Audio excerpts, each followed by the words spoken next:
ಸತ್ಯಭಾಮೆ ಕೋಪವೇನೆ ನನ್ನಲ್ಲಿ ಸರಸಕ್ಕೆ ಕರೆದರೆ ವಿರಸವ ತೋರುವೆ ಏಕೆ ನನ್ನಲ್ಲಿ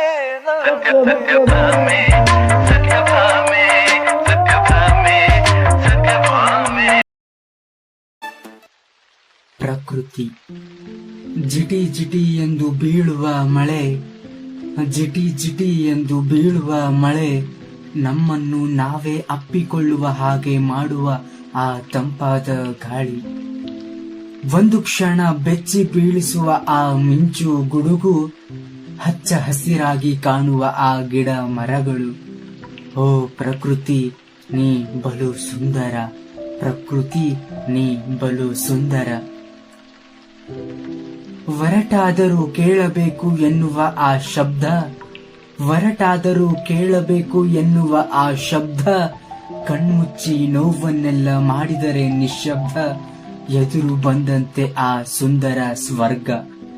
ರೆಕ್ಕೆ ಬಿಚ್ಚಿ ನವಿಲು ಕುಣಿದಾಂಗ, ರೆಕ್ಕೆ ಬಿಚ್ಚಿ ನವಿಲು ಕುಣಿದಾಂಗ.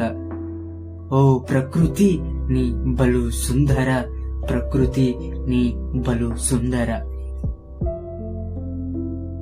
ಬೆಟ್ಟಗಳಿಂದ ಜಾರುವ ಆ ಝರಿ, ಬೆಟ್ಟಗಳಿಂದ ಜಾರುವ ಆ ಝರಿ, ಧರೆಗೆ ಇಳಿದಂತೆ ಆ ರಂಬೆ ಊರ್ವಶಿ. ವಯಸ್ಸಾದ ಎಲೆಗಳು ಉದುರಿ ಚಿಗುರಾದ ಎಲೆಗಳಿಗೆ ಜೀವ ಕೊಡುವ ಆ ಮರ.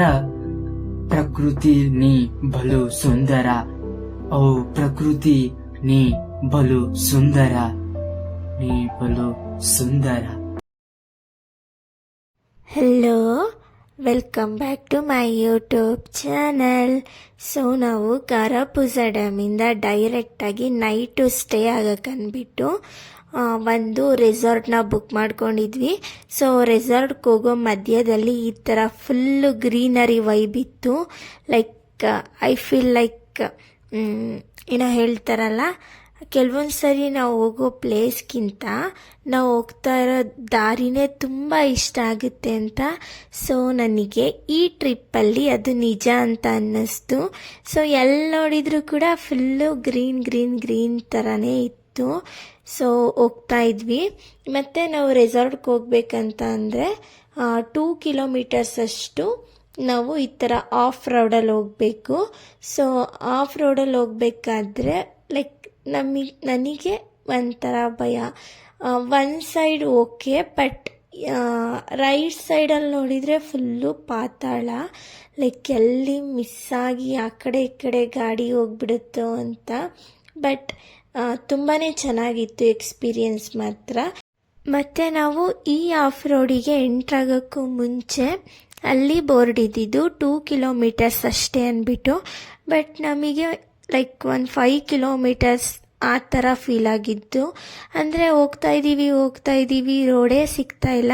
ಫೈನಲಿ ಸಿಕ್ತು. ಆಮೇಲೆ ನಾವು ರೆಸಾರ್ಟ್ಗೂ ಹೋಗೋಕ್ಕೂ ಮುಂಚೆನೇ ನಮ್ಮ ಗಾಡಿನ ಒಂದು 1 ಕಿಲೋಮೀಟರ್ ಹಿಂದೆನೇ ಗಾಡಿನ ಪಾರ್ಕ್ ಮಾಡಿಬಿಟ್ಟು ಅಲ್ಲಿ ನಿಲ್ಲಿಸ್ಬಿಟ್ಟು ಹೋಗಬೇಕು. ಸೊ ರೆಸಾರ್ಟ್ ಅವರೇ ನಮಗೊಂದು ವೆಹಿಕಲ್ನ ಕಳಿಸ್ತಾರೆ. ಸೊ ಅವ್ರ ಗಾಡೀಲಿ ನಾವು ರೆಸಾರ್ಟ್ಗೆ ಹೋಗಬೇಕು. ಸೊ ನಾವು ಕೂಡ ನಮ್ಮ ಗಾಡಿ ಎಲ್ಲನೂ ಪಾರ್ಕ್ ಮಾಡಿಬಿಟ್ಟು ಅವ್ರದ್ದೇ ಓನ್ ವೆಹಿಕಲಲ್ಲಿ ಹೋದ್ವಿ. ಸೊ ಅವ್ರ ವೆಹಿಕಲಲ್ಲಿ ಹೋಗ್ಬೇಕಾದ್ರಂತೂ ಮಸ್ತಾಗಿತ್ತು ಎಕ್ಸ್ಪೀರಿಯನ್ಸ್. ತುಂಬಾ ಎಂಜಾಯ್ ಮಾಡಿದ್ವಿ ನಾವು.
ಫೈನಲಿ ನಾವು ರೆಸಾರ್ಟ್ಗೆ ಎಂಟರ್ ಆದ್ವಿ.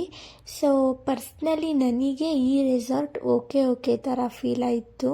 ಹಂಗನ್ಬಿಟ್ಟು ನಾನು ಚೆನ್ನಾಗಿಲ್ಲ ಅಂತ ಹೇಳ್ತಾ ಇಲ್ಲ, ನನಗೆ ಲೈಕ್ ಓಕೆ ಥರ ಫೀಲ್ ಆಗಿದ್ದು.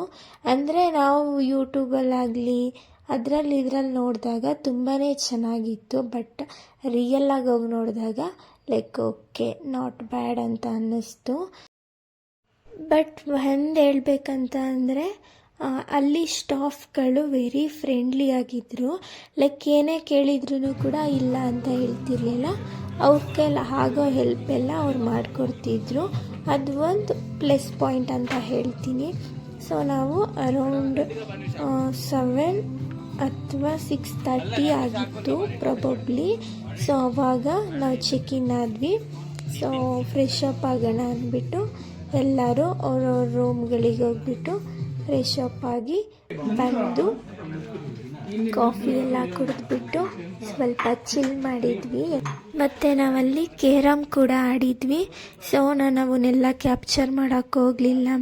ತಿಂದಿದ್ದು ಎಲ್ಲನೂ ಕೂಡ ಹಂಗೆ ಜಸ್ಟ್ ಮೇನ್ ಅಷ್ಟೇ ನಾನು ಮಾಡಿದ್ದು, ಬಿಕಾಸ್ ತುಂಬಾ ಟಯರ್ಡ್ ಆಗೋಗಿದ್ವಿ. ಸೊ ಮೇನ್ ಅಷ್ಟೇ ನಾನು ವಿಡಿಯೋ ಮಾಡ್ಕೊಂಡಿದ್ದು. ಮತ್ತು ನಾವು ಸ್ಟೇ ಆಗಿದ್ದ ರೂಮು ಕ್ಯಾಬಿನ್ ಸ್ಟೇ ಅಂತ ಅಂದ್ಬಿಟ್ಟು, ಸೊ ನಾವು ಆ ರೂಮಲ್ಲಿ ಸ್ಟೇ ಆಗಿದ್ವಿ. ದೆನ್ ನಮ್ಮ ರೂಮ್ ಮುಂದೆನೇ ಒಂದು ನದಿ ಸ್ಟ್ರೀಮ್ ಆಗ್ತಿತ್ತು. ಸೊ ನೋಡೋಕ್ಕೆ ತುಂಬಾ ಚೆನ್ನಾಗಿತ್ತು. ಅದು ಪ್ರಾಬಬ್ಲಿ ಮಳೆ ಬಂದಾಗ ಇನ್ನೂ ಚೆನ್ನಾಗಿ ಕಾಣುತ್ತೆ. ನಾವು ಹೋದಾಗ ಅಷ್ಟು ಮಳೆ ಇರಲಿಲ್ಲ, ಸೊ ಅಷ್ಟು ಹರಿತಿರಲಿಲ್ಲ. ತುಂಬಾ ಚೆನ್ನಾಗಿತ್ತದು. ದೆನ್ ಎಲ್ಲರೂ ಕೂಡ ಸ್ವಲ್ಪ ಟೈಮ್ ರೆಸ್ಟ್ ಮಾಡಿ ಆಮೇಲೆ ಊಟಕ್ಕೆ ಅಂದ್ಬಿಟ್ಟು ಬಂದ್ವಿ. ಸೊ ಊಟ ಎಲ್ಲ ಮುಗಿಸಿದ ಮೇಲೆ ಅವರೇ ಫೈರ್ ಕ್ಯಾಂಪ್ ಹಾಕಿದ್ರು. ಸೊ ಎಲ್ಲರೂ ಸ್ವಲ್ಪ ಡ್ಯಾನ್ಸ್ ಮಾಡಿ ಸ್ವಲ್ಪ ಚಿಲ್ ಮಾಡಿ ಆಮೇಲೆ ರೆಸ್ಟ್ ಮಾಡಿದ್ವಿ. ಸೊ ನೋಡ್ಕೊಂಬನ್ನಿ ಹೀಗೆಲ್ಲ ಡ್ಯಾನ್ಸ್ ಮಾಡಿದ್ದೀವಿ ಅಂತ ಅಂದ್ಬಿಟ್ಟು. ನಾನು ಅದ್ರದ್ದು ಸಾಂಗ್ ಹಾಕಲ್ಲ, ಬಿಕಾಸ್ ಕಾಪಿರೈಟ್ಸ್ ಬರುತ್ತೆ.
ಸೊ ನಿಮಗೆ ಈ ವ್ಲಾಗ್ ಇಷ್ಟ ಆಗಿದೆ ಅಂತ ಅಂದ್ಕೊತೀನಿ. ಸೊ ನಿಮಗೆ ಇಷ್ಟ ಆಗಿದರೆ ಲೈಕ್ ಮಾಡಿ, ಶೇರ್ ಮಾಡಿ ಆ್ಯಂಡ್ ಸಬ್ಸ್ಕ್ರೈಬ್ ಮಾಡಿ. ಸೊ ನೆಕ್ಸ್ಟ್ ವಿಡಿಯೋ ಜೊತೆ ಮತ್ತೆ ಸಿಗುವ.